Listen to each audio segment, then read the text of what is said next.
I'd like to thank everyone for coming down and visiting us here at this UB building. In this State of the City today, we've asked Mayor Richard Strick to come up and share with us some of the happenings and some of the things that's been taking place in the city of Huntington over the past year. So please give a warm welcome to Mayor Richard Strick.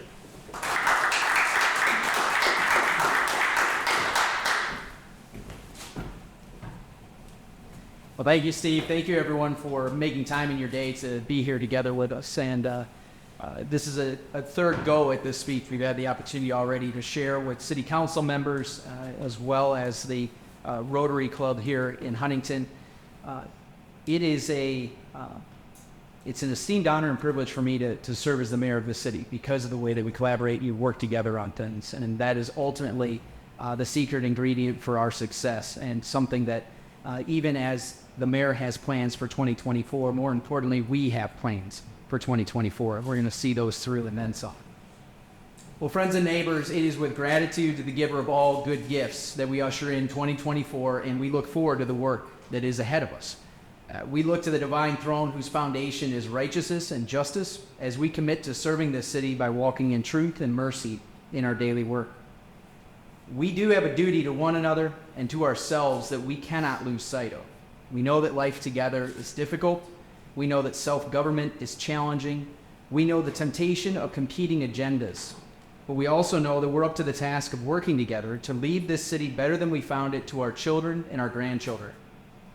Much has been given to us by those who've gone ahead of us, and much will be demanded of us. Life is complex and it is intense. The political and social energy of today is often draining, especially during a national election year. But here in this place, this city, we will not falter, we will not lose hope, we will not lose sight of that most sacred of duties, to serve and love our neighbors as we would seek to be loved and served in turn. In accordance with this highest ideal, we commit ourselves today towards serving the city we call home and the family, friends, and neighbors that make it. Truly, there can be no better time than the present to serve our neighbors. I am grateful to serve alongside of a team of leaders that continue to grow in their effectiveness as public servants. And they're joining us in the back row today. So as you get a chance to ask questions or follow up with different departments, make sure to thank them for their work and their service on behalf of our city. As we enter into 2024 and a new 4-year term, we are deepening our culture of public service in the city administration. We are fully staffed across all departments, and this will help us to do more and do it better.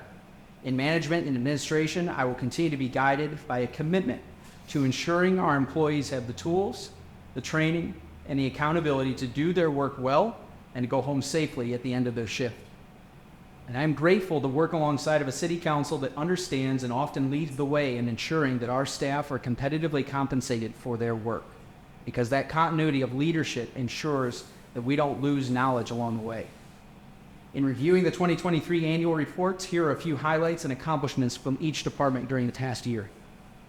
Chief Tony Johnson and our firefighters responded to 1,473 calls in 2023, 72% of those being medical runs. As the department looks forward to receiving a new engine later this year, we will also be returning to City Council to appropriate the funds to receive it.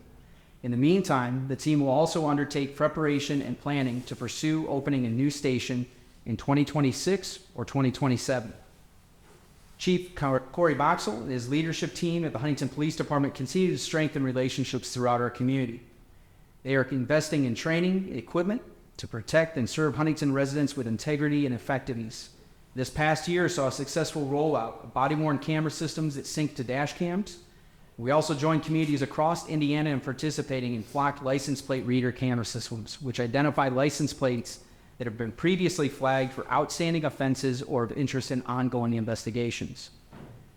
Our Department of Public Works and Engineering Services worked extremely hard this year to keep major projects in both the public and private sector on schedule. And while we can't control railroad crossings, we do recognize that the cost of progress is a little bit of pain in the short term. Construction of the long-term control plan projects 7, 8, and 9 commenced in 2023, with completion expected later this year.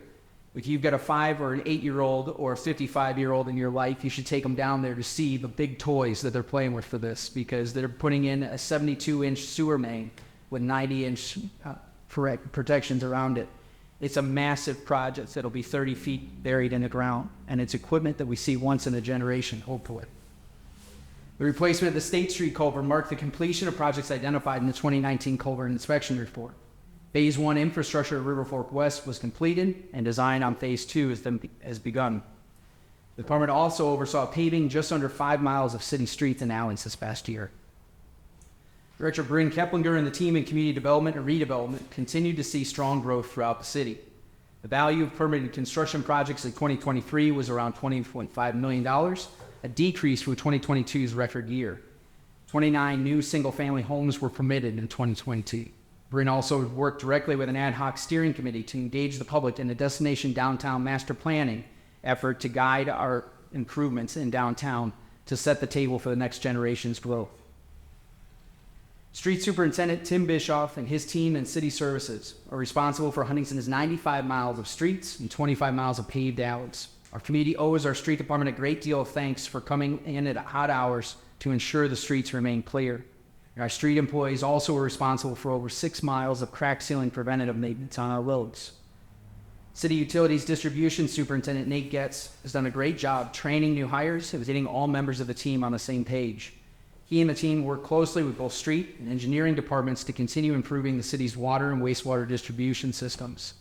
We contract with M.E. Simpson and surveyed 32 miles of water main, which identified 23 hidden leaks that our team repaired. The leaks in that instance were costing city ratepayers a little over $54,000 annually. F&B operations continues to provide excellent service managing our water and wastewater treatment facilities on behalf of the city. While the city maintains ownership of those assets, F&B ensures full compliance with the Indiana Department of Environmental Regulations and handles routine maintenance at our facilities. The annual costs for that operations contract are significantly lower than if city utilities took over that role again ourselves in-house. Parks and Recreation Superintendent Steve Yoder works with his team to maintain and enhance our city's 186 acres of public parks. They truly are gems in our midst for a city our size. And in addition to our health and enjoyment, several of those parks help us to manage the water from intense rain events. Meanwhile, Megan Thompson and her role within the Parks Department continues to create new and innovative programming to engage people of all ages and help them to enjoy those green spaces. We saw over 1,072 attendees at last year's Daddy-Daughter dances and Mother-Son Extravaganza. 250 volunteers helped us celebrate the grand opening of our Arboretum at Evergreen Park, and we enjoyed hosting over 1,500 children through the Spark program this past summer, thanks to our great program directors. 2023 was a busy and productive year for our city, despite rising interest rates that helped curtail inflation nationally. As we move into 2024, I'm grateful to be granted another 4-year term by the Huntington voters, and I intend to make the most of this time on behalf of our residents.